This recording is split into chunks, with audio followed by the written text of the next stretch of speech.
Bem, turma, vamos aqui falar sobre o espaço brasileiro no tópico relevo. Vamos pegar aqui um apontador a laser para que vocês me acompanhem na leitura dos slides. Vou apresentar para vocês aqui nessa imagem aqui as nossas camadas da Terra, né? Temos aqui a crosta oceânica e a crosta continental.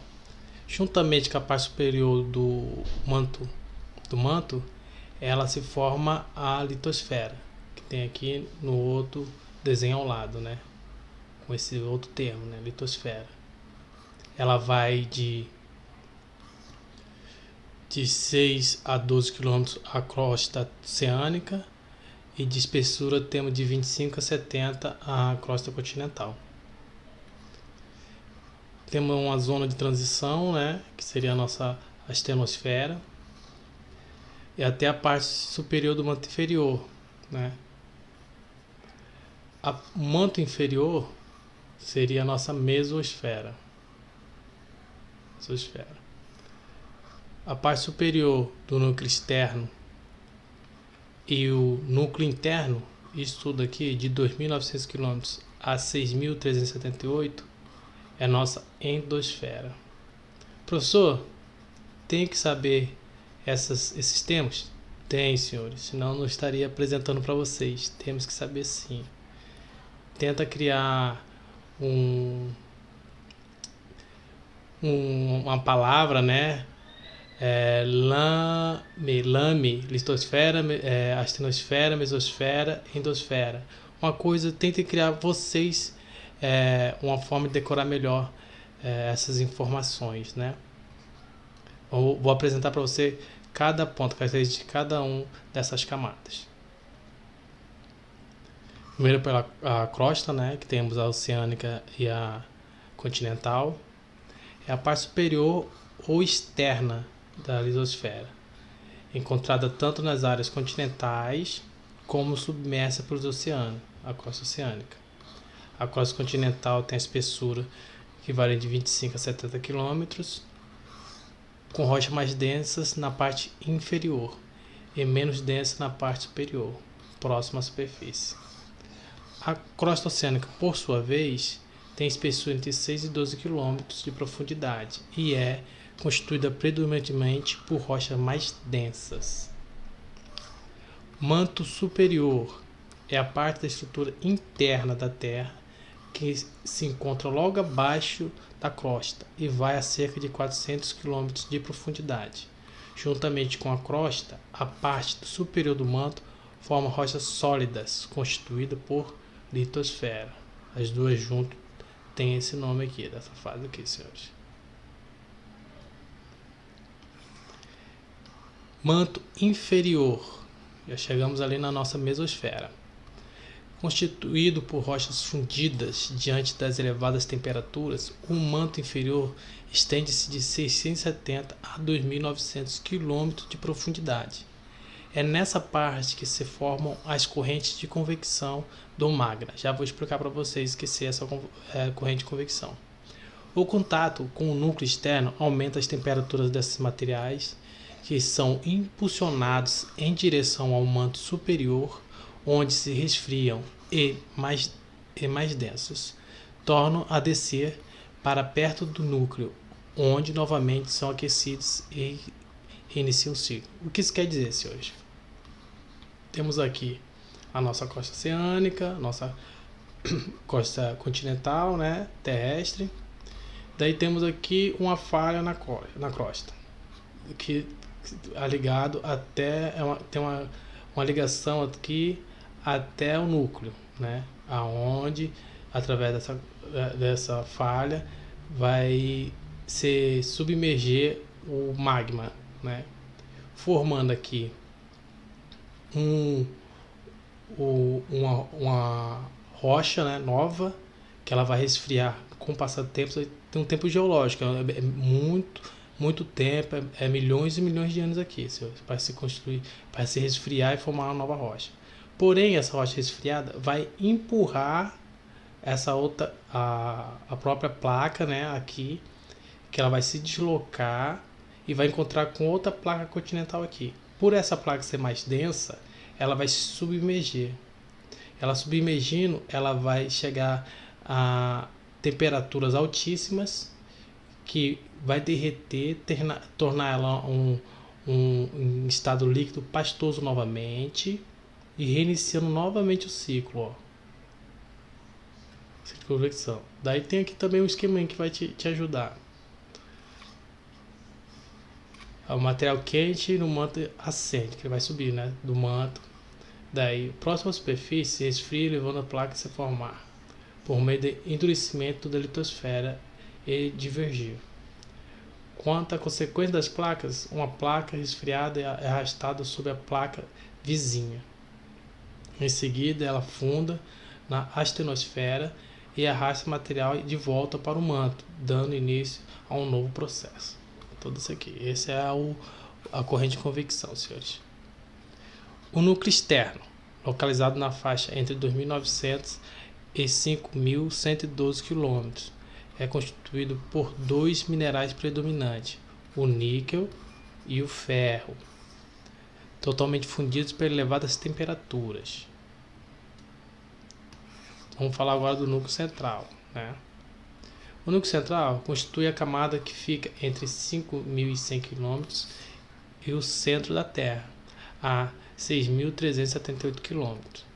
É constituído de uma liga metálica formada por ferro e níquel, porém no estado sólido. Por quê? Porque eles estão ali submetidos a uma alta pressão. Em função da elevada pressão a que ele é submetido, seu movimento de rotação é maior do que o do restante da Terra. Bem, foram apresentados aqui as nossas camadas, a corrente de convecção. Vamos falar sobre a estrutura geológica. Os escudos cristalinos são terrenos mais antigos da crosta terrestre, formados pelo choque de massas continentais ocorrido há centenas de milhares de anos durante a era pré-cambriana, arqueozoica e proterozoica. Os escudos cristalinos são constituídos de rochas magmáticas, origem do magma, né? Ou seja, trata-se do magma, material líquido pastoso proveniente do manto, em estado sólido. As rochas magmáticas dividem-se em duas categorias: as extrusivas, né? As que solidificam externamente, como o basalto, que são formados por resfriamento rápido do magma na superfície terrestre, e as intrusivas, como o granito, aqui dando um exemplo, que são resfriadas lentamente dentro da crosta terrestre. Elas são mais rígidas porque elas levam mais tempo para ficar rígidas. Bacias sedimentares foram formadas nas eras paleozoica e mesozoica, com a erosão das rochas de escudo cristalinos. Elas são derivadas dos escudos cristalinos, por causa do processo de erosão. Com o tempo, a temperatura, a pressão, surgiu essas bacias sedimentares. Após o desgaste dos maciços, seus sedimentos foram depositados em regiões mais baixas. O acúmulo desses detritos, somado aos restos orgânicos, leva à formação de rochas sedimentares, pelo processo de litificação. Essa deposição é feita em camadas. O calcário, presente nas cavernas, o aranito e o carvão são exemplos das rochas sedimentares. Estrutura geológica. Dobramentos modernos. Trata-se das formações mais recentes da crosta terrestre, surgidas no choque de placas ocorrido entre o fim da era mesozoica e o início da cenozoica. As rochas são mais flexíveis e situam-se na zona de grande estabilidade e frequentes movimentos sísmicos. Encontra-se montanhas e vulcões ativos e extintos. Mais à frente vamos ver que o Brasil não temos esses dobramentos modernos, porque o Brasil se encontra bem no meio da placa sul-americana, onde não temos esse encontro e ações de movimentos sísmicos fortes ou atividades vulcânicas que façam surgimento de novos dobramentos. as 4 faces da Terra. Vamos falar agora sobre a geomorfologia, como que a crosta terrestre se apresenta, né, para a gente, né, o seu formato na nossa imagem, quando a gente consegue observar elas. Mais precisamente em depressão, planalto, planície e em montanhas. O que são depressões, né? Ela pode estar depressão relativa, né? Que ela pode estar em um terreno mais baixo que seus adjacentes, como também uma depressão absoluta, que é uma depressão abaixo do nível do mar. Vamos verificar aqui. São áreas de superfície localizadas em altitude inferior às das regiões próximas, depressão relativa, ou abaixo do nível do mar, depressão absoluta. As depressões podem ser formadas de várias maneiras, por deslocamento de terreno, remoção de sedimentos, dissolução de rocha ou a queda de meteorito. O deslocamento de terreno pode ser um movimento divergente de 2 placas, cada placa se movendo para um lado e para o outro, dando resultado a uma fossa ou um rebaixamento do terreno. Uma remoção de sedimentos, né, aquele terreno de sedimentos pode ser removido pela água, né, através das chuvas, pelos rios, pelo vento. Daí vai diminuindo ali o terreno, escavando, diminuindo, e até dando a feição de uma depressão. Uma curiosidade aqui: o Mar Morto se situa a 416 metros abaixo do nível do mar. É a maior depressão do globo. Ele banha Israel, Jordânia e Cisjordânia, e leva esse nome em razão da elevada concentração de sal de suas águas, 10 vezes superior à dos demais oceanos, o que impede a existência de qualquer forma de vida naquele mar, senhores. Aqui eu trouxe uma imagem de uma depressão, aqui um terreno elevado adjacente, né, para que vocês consigam mentalizar melhor, né, através de imagens. Geografia é bom a gente trabalhar com imagens, assuntos muito abstratos, de escalas pequenas e grandes, para quando a gente fala, algumas vezes o aluno não consegue observar em sua mente, né? Os planaltos, né, já seriam as regiões mais elevadas ali do terreno. São elevações de altitudes variadas, né, em que predomina o processo de erosão. Por ser o terreno mais elevado, eles são mais expostos ali a temperaturas, ao vento, à água, né, senhores?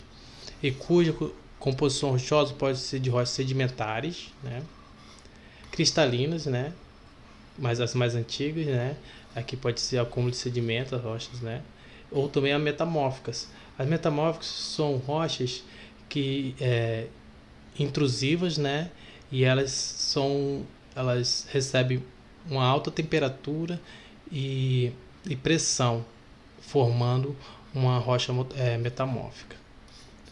Os planaltos apresentam superfície irregular, como serras e chapadas, e são delimitados por áreas rebaixadas em um terreno em um de seus lados, Mais uma curiosidade aqui para vocês: o continente africano se destaca pela presença de planaltos, com altitude predominante entre 400 a 2.000 metros.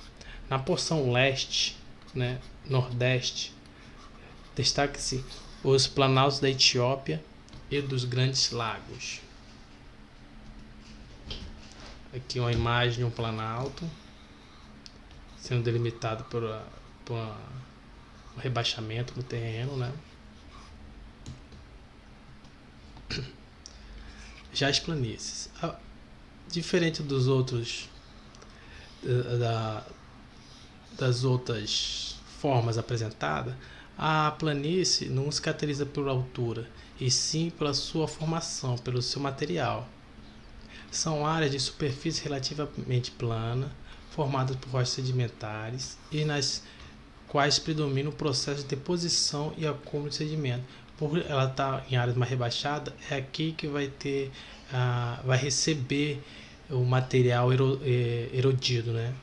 A maior parte das vezes, as planícies são encontradas em baixas altitudes, Em geral, localizam-se próximo ao litoral, como planície do norte europeu, ou grandes rios ou lagos, como ocorre na planície do Rio Amazonas. Mas é bom ficar atento. Desculpa aqui pelo erro de grafia. Não é a altitude de um relevo que determina se ele é uma planície. O principal fator definidor do acúmulo de sedimento nas regiões elevadas, por exemplo, existem as planícies de montanha, que são formadas por rochas sedimentares e delimitadas por aclives, né? Uma determinada declive ali, uma região de queda, né? Mais baixa. Que é exemplo de uma planície, né? De um rio. Você vê o meandro aqui, você vê como a curva é bem acentuada nesse rio. E vou trazer, mais à frente vamos rever isso, mas a foto nos mostra de como que esse meandro deixou ilhado essa parte do rio.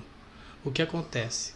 Essa figura nos mostra que como o rio vai passando aqui, a corrente vai erodindo, a corrente mais forte é a parte externa aqui, né? Ela vai erodindo aqui e depositando na parte interna, vai com depósito. Essa corrente de erosão e deposição vai fazendo que o meandro fique cada vez mais sinuoso, até o ponto que a corrente tente procurar uma parte mais rápida. Ela cortou o caminho aqui, ó. Ela abandonou. Provavelmente o rio fazia essa curva aqui. Ela foi se acumulando e degradando, e erodindo a lateral aqui. Só que foi mais fácil ela passar direto aqui, ó, com a força da corrente do rio, ó. Pum. E provavelmente isso pode acontecer aqui. Passar direto aqui, ó. Em algum momento encontrar essa água, encontrar com essa água aqui. Montanhas, também chamadas de dobramentos modernos, são grandes áreas elevadas resultantes do choque de placas tectônicas.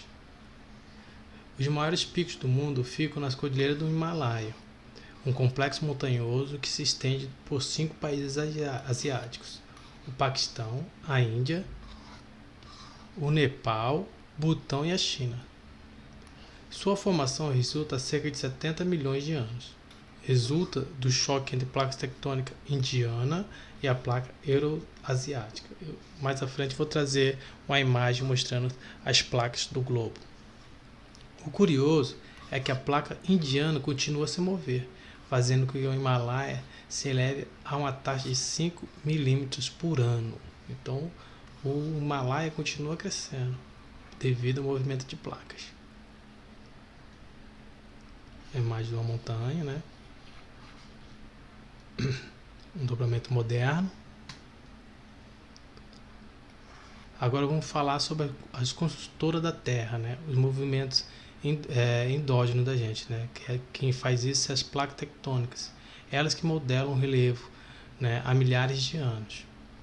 As placas são gigantescos blocos que compõem a camada sólida externa do nosso planeta, a nossa litosfera, sustentando os continentes e os oceanos, né? Impulsionadas pelo movimento do mar incandescente, material em estado líquido pastoso. Aquele movimento de convecção, né? Que é o movimento das placas que faz a placa se mover, né? No interior da Terra. As principais placas se empurram, afastando-se uma das outras e afundam ou se elevam alguns milímetros por ano, alterando suas dimensões e modificando o contorno do relevo terrestre. A gente tem que ter noção que não é olho nu que a gente vê esse movimento, é um movimento de milhões e milhões de anos, é um tempo geológico. Esses imensos fragmentos atuam como artistas que continuamente recriam a paisagem da Terra. Aliás, a palavra tectônica vem de tectonike, expressão grega que significa a arte de construir. A configuração atual dos continentes, por exemplo, é fruto de milhões de anos de trabalho artístico dessas placas. Aqui é uma imagem do globo e as placas. Daqui é a região sul-americana, né? O Brasil tá bem aqui. Ela tá no meio dessa placa sul-americana aqui, ó. Aqui tá o extremo da placa africana, bem no meio aqui do Atlântico. Elas estão fazendo um movimento divergente uma da outra, né? Então o Brasil fica bem no meio. Então a gente não tem dobramentos modernos. Já aqui, né? No Andes, você vê aquela cordilheira dos Andes, porque aqui há um encontro da placa sul-americana com a placa do Nazca. Aqui a placa do Nazca, a placa do Pacífico aqui. Já podemos ver aqui, né, a continuidade dela aqui. E os movimentos delas, né? Aqui, ó. Divergente, divergente, divergente aqui. Aqui também é um movimento divergente. Aqui há um movimento já convergente das placas. Um movimento convergente aqui, podendo resultar ou ações sísmicas ou até e também surgimentos, né, de cadeias montanhosas. Aqui, ó, aqui também convergente. Vamos continuar. A teoria da deriva continental. Quem trouxe essa teoria foi o alemão Alfred Lothar Wegener. Eu não sei se essa é a pronúncia, senhores, me perdoem. Ele tinha a teoria de que um dia os continentes eram um só, que ele denominou de Pangeia, né? E o que ele defendia, que ele se baseava no quê? Nos contornos sul-americanos, né, ali na parte leste e oeste da África, como também em achados fósseis nesses dois continentes, né? Ele dizia que como pode ter fósseis idênticos, né, da mesma espécie e em continentes separados por um oceano, né? Então ela tinha essa defesa. Mas na época de 1912 não deram muito crédito a essa teoria, somente dando maior valor e usando quando viu-se e começou a fazer estudos sobre a teoria de placas, né, da deriva continental. Atualmente, geólogos do mundo inteiro retomam e aprofundam as descobertas de Wegener a partir da teoria de tectônica de placas. Os estudos vêm em vigor desde a década de 60 e descrevem e analisam com detalhes o movimento das placas, compõem a crosta terrestre, bem como suas consequências, como abalos sísmicos e as alterações no relevo terrestre e o fundo dos oceanos. Aqui a ideia dele há 225 milhões de anos, né? Um continente agrupado, o movimento de placas, né? Dividido em Laurásia e Gondwana. Ela tinha essa configuração há 135 milhões de anos, no período Cretáceo. Essa no início do Terciário, há 65 milhões de anos. E como ela se apresenta atualmente e os seus movimentos aqui, né? As suas divisões de placa. Aqui é uma mais específica aqui na dorsal mesoatlântica, né? Onde apresenta a idade geológica da rocha. Quanto mais próxima a dorsal, a rocha é mais nova, né? Em questão de idade geológica, e quanto mais se afastam, a rocha é mais antiga, defendendo que as placas vai se renovando e se afastando, né, no movimento divergente. Forças internas. O relevo é resultado da dinâmica de fenômenos internos e externos, né, sobre a camada mais superficial da Terra, a litosfera. Depressões, planícies, planaltos e montanhas foram esculpidos no decorrer de milhões de anos e continuam em constante transformação a qualquer momento. Por exemplo, terrenos podem ser elevados por pressões dentro do planeta, no mesmo e gastos por agentes de intemperismo. Esse intemperismo pode ser físico ou químico, já nós veremos. mudando a cara e ganhando novas curvas, né? Aqui já é uma coisa externa, né? Uma ação externa, que é sobre a crosta terrestre. Duas ações combinam-se para moldar o relevo. As forças internas também podem ser chamadas endógenas. Na sua prova você pode ver esses dois termos aqui, que dão as linhas mestras do relevo e as externas, ou exógenas, e modificam as formas que existem. Tectonismo, que é um movimento interno, né? São lentos deslocamentos das placas tectônicas, que podem ser vertical ou horizontal. Quando é vertical, epirogênese, quando ela faz movimento vertical, levanta ou abaixa a crosta durante prolongado espaço de tempo, né? Um encontro de duas placas continentais, né? Onde que o encontro dela no movimento convergente faz a elevação do relevo. Ocorre, por exemplo, na Península Escandinava, que se eleva alguns centímetros todo o ano. Quando o movimento de uma placa em relação a outra é horizontal, o nome é erogênese. Uma acaba entrando embaixo da outra no movimento de subducção. E o processo resulta na formação de imensas cadeias de montanha e de fossas, né? O afastamento pode gerar fossas ou o encontro pode gerar montanhas.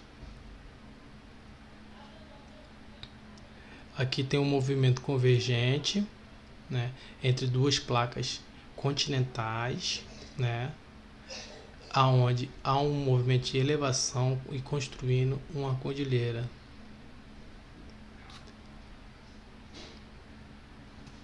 Aqui temos aqui o exemplo de convergente, seria já de uma placa oceânica com uma placa continental, onde a mais densa submerge. Aqui o desenho também traz um exemplo de uma possível falha na crosta, e ela vai ao encontro do manto, fazendo aqui um exemplo de um vulcão. E essa elevação da lava pode encontrar com a água ou até mesmo com a água do mar, né? E dá essa pressão dos gases. Se aqui tiver já um assentamento de uma rocha, um tamponamento, vai existir ali ao encontro da água, o vapor vai dar uma pressão, aí vai dar uma configuração de um vulcão ativo aqui, vai surgir as explosões.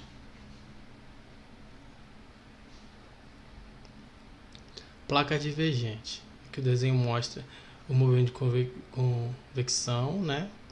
Aqui é a falha na placa e o movimento convergente. Cada placa vai para um lado e aqui é um movimento convergente. Ele faz uma escala pequena aqui, né? E mostra o encontro continental com a oceânica, e aqui a divergência de duas placas oceânicas, né?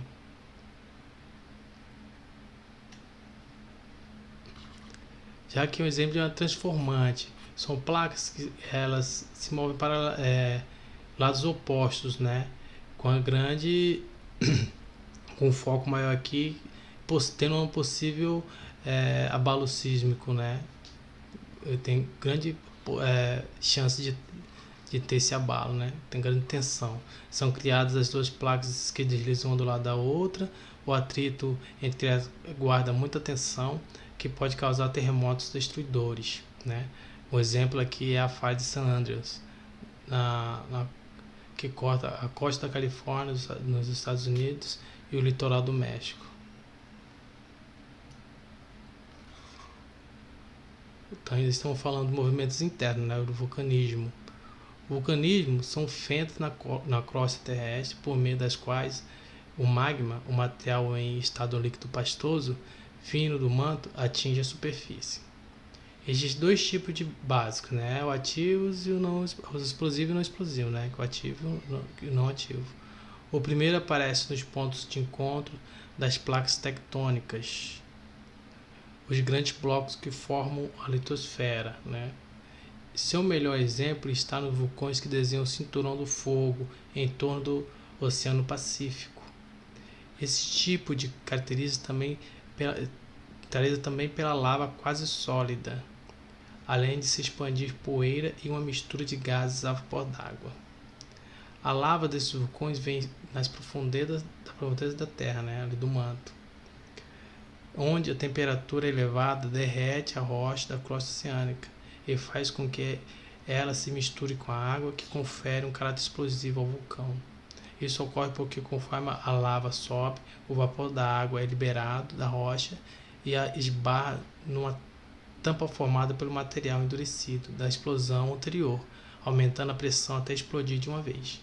Já os vulcões não explosivos, como os do Havaí, ficam bem no meio de uma placa tectônica, longe do choque entre elas. Esse tipo surge quando ocorrem algumas fissuras na crosta terrestre, por onde a lava pode escorrer. Essa lava é muito líquida e incandescente. Como um vulcão fica no meio de uma placa, pode em algum momento ter submergido a lava e ela estourou esse vulcão. Esse magma solidificou, dando origem à ilha, né? Essa ilha. Porém, com o movimento dessa placa tectônica que surgiu, esse vulcão foi se movendo, se afastando desse ponto quente que tinha dessa falha que tinha um encontro com o mato. Daí, resultando em algum momento da história, o vulcão está no meio da placa. Esse desenho aqui mostra aqui um hot point, né? Um ponto quente. Aqui é um exemplo de uma criação de uma possível ilha, né? Aqui é a nossa litosfera, a nossa crosta oceânica. Aqui é o exemplo de uma ilha, né? Duas crostas oceânicas se encontrando, uma submergindo. Aqui um hot point formando as ilhas. Aqui uma fossa, né? Ela no movimento divergente. Aqui já a placa, o encontro com a continental, fazendo o surgimento de uma cordilheira.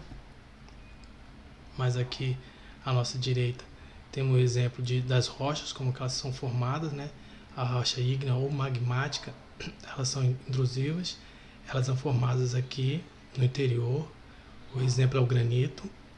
Desculpa, beber um pouquinho d'água aqui, gente.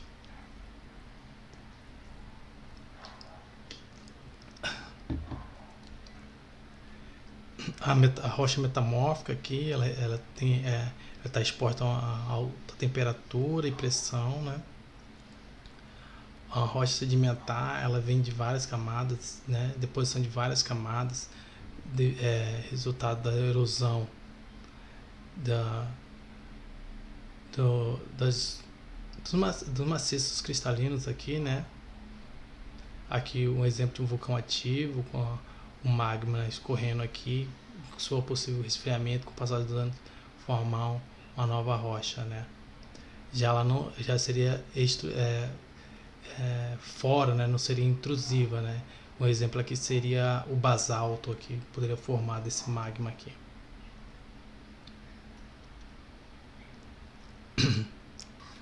Agora, forças externas, né? Vamos falar sobre erosão, que acontece pela degradação ali da rocha, né? Por devido dos elementos do vento, da água, da temperatura, né? A exposição a esses elementos, né? Exposição prolongada, desgaste da rocha causando o seu transporte, né? Seria a questão da erosão. Os principais fenômenos seriam o vento, né? Os rios, os mares e as geleiras, né? Como é que o relevo se apresentaria? Ele dá exemplo aqui das dunas, né? Como no deserto, como o vento modifica aquela paisagem constantemente, deslocando as dunas no movimento de erosão eólica também, né? Em cima dos relevos daquelas adjacências ali. Questão dos rios com os vales, cânions e planícies, né? Como que o seu movimento das suas correntezas degradam ali a borda dos rios, né? Moldando aquele relevo. Os mares, com choque nos paredões litorâneos ali, né? Já ouviram aquela... Todo mundo deve ter escutado aquela expressão, água mole, pedra dura, tanto bate até que fura, né? Aquela constante pressão dos mares ali sobre a rocha, formando as lindas falésias, né? A geleira. O resultado da geleira seria o quê? Temos ali um vale entre duas elevações, duas montanhas, aí é um acúmulo de neve e gelo, né? Só que essa neve, ela se move com o acúmulo ali, o peso, ela vai se movendo. Com esse movimento, ela vai degradando a rocha, abrindo cada vez mais aquele vale, né? E aqui ela dá o exemplo dos fiordes da Península Escandinava, no norte da Europa. Também são formados pelo deslocamento das geleiras e pelos desgastes que elas provocam nas montanhas. O intemperismo, ele pode ser tanto físico como químico. O químico resulta da água modificando a forma química da rocha, né? Modificando a sua estrutura. E já o físico vem da água, né? Ela entrando ali nas fissuras da rocha e em terrenos ali ou regiões mais de temperatura mais baixas, ela pode chegar a congelar e se expandindo, né? Dando maior volume. Por isso esse volume, esse cálculo de volume, por isso que a gente fala que é um intemperismo físico, né? E que pode degradar a rocha. Como também pode ser através das plantas, né? Raízes de plantas. As plantas podem crescer ali próximas às rochas, em cima da rocha, e suas raízes vão degradando, vão aumentando ali as suas fissuras, né? Vão aumentando, alargando e assim degradando a rocha. Finalmente chegamos aqui no relevo do Brasil. Fizemos todo esse apanhado porque temos que saber essas terminologias usadas pela geologia, geomorfologia. Senão a gente não ia entender como é formado o relevo do Brasil. Eu podia só chegar aqui, mostrar um mapinha para você e dizer, ó, o Brasil tem depressão, tem planalto e tem planície. Mas por quê? Porque a gente não tem montanha. Como é que se forma, né? Qual a sua origem? Por isso que teve que fazer esse apanhado. Eu preferi fazer isso do que fazer um apanhado de teóricos que no decorrer do tempo no Brasil mostrou algumas formas de relevo, né? Apresentou alguma teoria. Bem, apesar do Brasil ser uma nação relativamente jovem, com pouco mais de 500 anos, contando a partir da chegada dos portugueses, né? Claro. Seus terrenos são de outras eras. Tudo teve início há cerca de 4,5 bilhões de anos, quando a litosfera começou a se formar com o resfriamento do magma e mais tarde com o movimento das placas tectônicas. Nesses primórdios da história terrestre, durante a era arqueozoica, as primeiras rochas deram origem aos escudos cristalinos, né? E os maciços antigos, que essa aqui é a estrutura do nosso país, mais as bacias sedimentares, né? Um dos dois tipos de forma geológica que ocorre no Brasil. Por um longo processo de erosão dos escudos cristalinos, surge outro tipo de estrutura geológica do país, as bacias sedimentares, presentes na maior parte do território. São construídas de rochas formadas pela desagregação de outras rochas e diferentes materiais. Vamos continuar no texto. Em razão dessa formação antiga e sofrendo há milênios com a erosão de agentes do intemperismo, como ventos e chuva, as altitudes por aqui são modestas. Aproximadamente 40% do território se encontra abaixo de 200 metros de altitude e cerca de 90% não passa de 900 metros. Outro fator para termos um relevo considerado tão baixo é a ausência dos dobramentos modernos. Não temos dobramentos modernos. que deram origem a imensas cadeias montanhosas como Alpes e os Andes. Isso ocorre porque o Brasil se localiza no meio da placa subamericana, longe das zonas de choque de placas tectônicas, onde se dão os movimentos de surgimento ou afundamento das placas. Sem as cadeias de montanha, sobramos outros 3 tipos de relevo: planalto, planície e depressão, né? Sempre repetindo até a exaustão e a gente vai ter a compreensão. Com base nisso, no decorrer dos anos, os estudiosos propuseram várias classificações do perfil geográfico brasileiro. A mais aceita, estabelecida por quem? Na década de 90?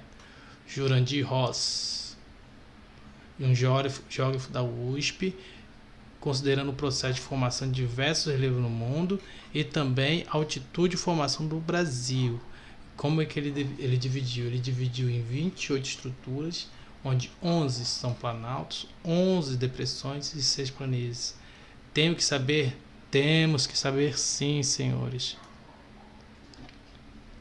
Aqui está a divisão de Jurandir Ross, nosso mapa: 11 planaltos, 11 depressões e 6 planícies. Ele começa com a primeira, Planalto da Amazônia Oriental. Onde está o número 1? Isso aqui, ó.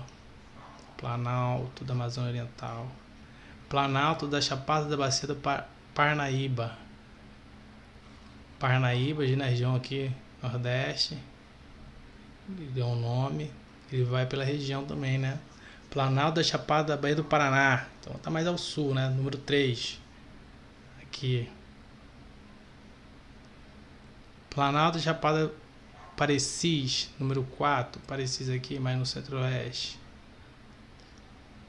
Planalto residuais do Norte Amazônico. Norte Amazônico residuais, número 5 aqui, ó. Norte, né? Mais ao norte amazônico. Planalto da Serra do Atlântico Leste-Sudeste, né? Região aqui mais próxima ao litoral, né? Leste-Sudeste, que é o número 7 aqui. O Sudeste aqui. Planalto da Serra do Goiás, Minas, mais ao centro, né? Número 8. Serras residuais do Alto Paraguai, deve ter mais centro-oeste ali, que é o número 9. Aqui, ó, próximo aqui, ó, ao Paraná, Mato Grosso do Sul. Planalto da Borborema, deve ser bem no Nordeste. Aqui, ó. Planalto Sul, Rio Grande no Sul. Não tem nem erro. Aqui, senhores. Vamos para depressões. Depressões da Amazônia Ocidental. Amazônia, né? Depressões aqui. Número 12. Depressão Norte Amazônica. 13. Norte Amazônica aqui. Norte. 12, né? O 14 é o Marginal Sul Amazônico. 14. Cadê o 14? Aqui. Sul Amazônia, região sul, né? Ele divide entre Norte e Sul Amazônica. Entre depressões. Depressão do Araguaia, deve ser mais ao centro ali, 15 aqui. Alto Paraguai do Guaporé, 17, vamos por aqui, ó. Mato Grosso. Depressão do Miranda, número 18, onde fica aqui, ó. Depressão sertaneja de São Francisco, na região Nordeste ali, de Minas, Nordeste, São Francisco, né? Qual é o número? 19 aqui, ó. Ele deu o nome conforme nosso Rio São Francisco, né? Grande Chico. Depressão periférica Borda Leste. 21, Borda Leste. Aqui, ó. Depressão periférica Borda Leste do Bacia do Paraná. Borda Leste, Paraná aqui, né? Depressão periférica Sul Rio Grandense. 22. Sul Rio Grandense. E agora vamos aqui às 6 planícies. Planície do Rio Amazonas. Sem erro, já vamos direto nela, né? 23. Planície do Rio Araguaia. 24 aqui, Araguaia. Planície do Pantanal, Rio Guaporé. Pantanal é no nosso Mato Grosso do Sul. Onde é que tá? 25. Tá aqui, não, mas aqui mais um pouco acima aqui. Planície da Lagoa do Patos Mirim. 27. Patos aqui, Rio Grande do Sul, essa região aqui. Planície de Tabuleiros Litorâneos. Tabuleiros Litorâneos, aqui, toda a parte atlântica aqui. Se você observar, também tem recortes aqui, ó, letra A, letra A, B, C, A, D e A, F. Ele fez esses recortes aqui de alturas, né? Que chamam de alturas. Que é o Planalto do Norte Amazônico, essa região aqui, ó, que é o nosso número 5, que é o planalto aqui. Tem a depressão aqui, né? Esse número 13. Depressão Marginal Norte Amazônico. Temos mais um planalto aqui, Amazônia Oriental, que é o número 1, oriental. E assim ele dividiu esses 13 recortes aí para melhor orientar a gente. Bem, senhores, não se faz concurso para passar, se faz concurso até passar. Então voe alto, não desistam, continue no seu foco, senhores. Um forte abraço e até a próxima aula.